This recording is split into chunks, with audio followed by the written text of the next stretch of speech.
Hey everybody, this is Isla. I just want to say, I want to read you guys a story for you or your children. Today we are going to be reading Greta Thunberg, Greta and the Giants. Inspired by Greta Thunberg's stand to save the world. Don't forget to say who wrote it. By Zoe Tucker and Zoe Persico. Zoe. Okay, good job. There was once a girl who lived at the heart of a beautiful forest. Her name was Greta.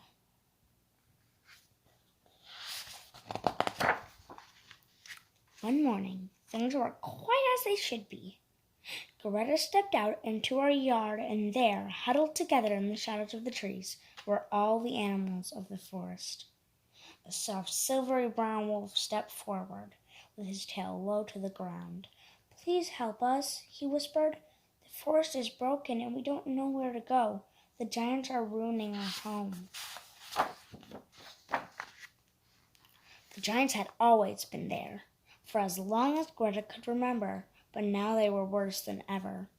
They were huge, lumbering oaks, and they were always busy. They chopped down trees to build homes.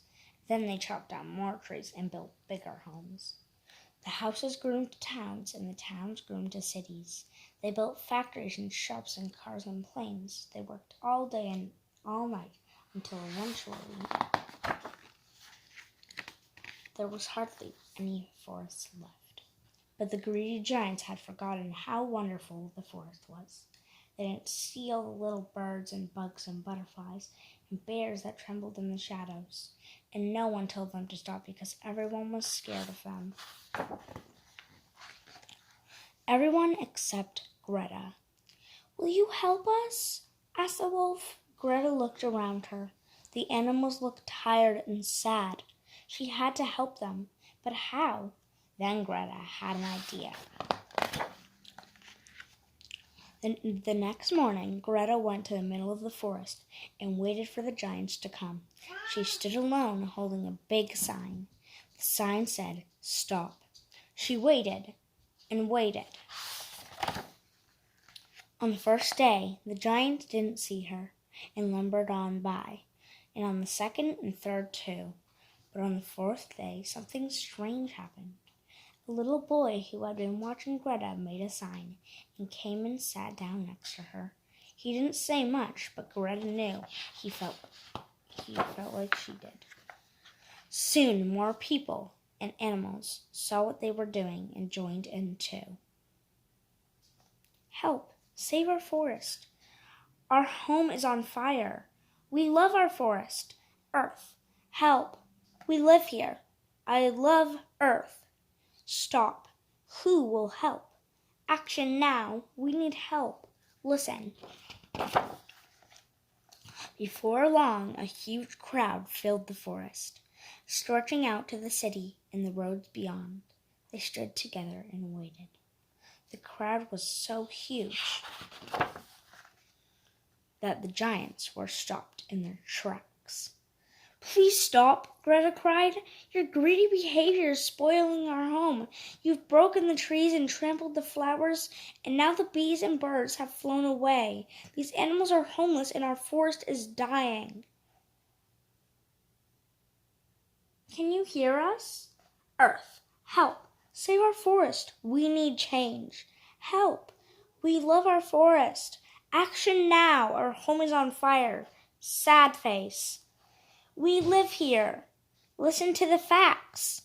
Bears live here too. Please, sorry. After Greta had spoken, everything was silent. Then everyone in the crowd began to shout, "The smoke from your fire is choking the air. And please stop cutting down the trees. You can help plant some new ones. And mend my home.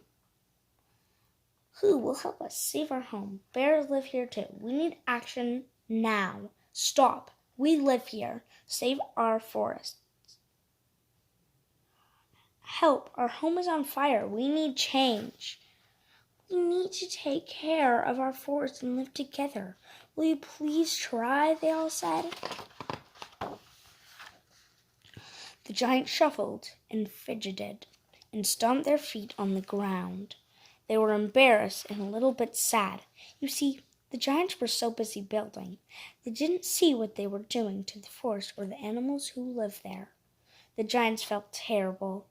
"We are sorry," they said, and they promised to try harder. So from that day on, the greedy giants weren't so greedy. They slowed down and learned to sit quietly. They stopped working all the time and instead took up new hobbies. They stopped chopping down trees and learned all about gardening and living in the forest.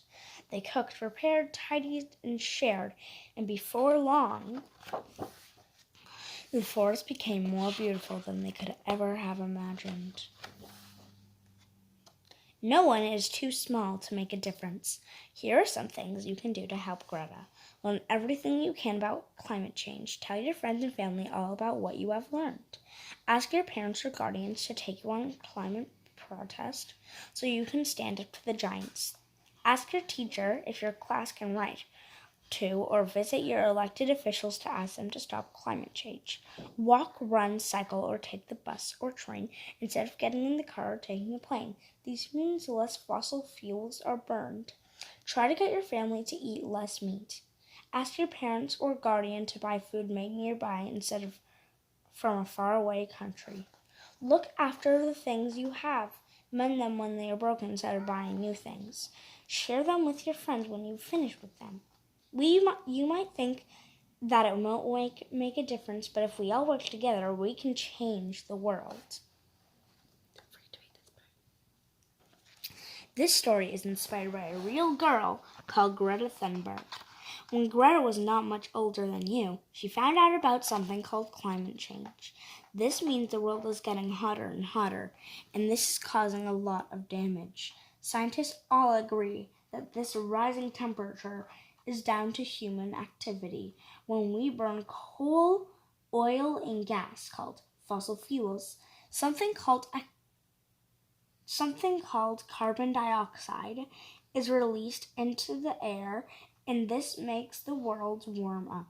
The polar ice is melting and sea levels are rising. Forests are being chopped down and animals are left homeless. The earth is already 1 degree Celsius hotter than it used to be. This has caused worse wildfires, storms, droughts, and floods. And more than 1 million people living near the coast have been forced to leave their homes. If we carry on as we are, things will only get worse. Climate change is the biggest crisis humans have ever faced. Greta knew all this, and she couldn't understand why no one was doing anything about it. So, when she was 15, she went on a strike from school. Sitting outside the Swedish government building and holding a sign that said, "Strike for climate." Over time, people stopped to join her, and now her protest has encouraged children and adults from all over the world to stand up for climate change too. Greta has spoken to politicians from many different countries, and in 2019 she was nominated for the Nobel Peace Prize. Good job, baby. Bye, guys!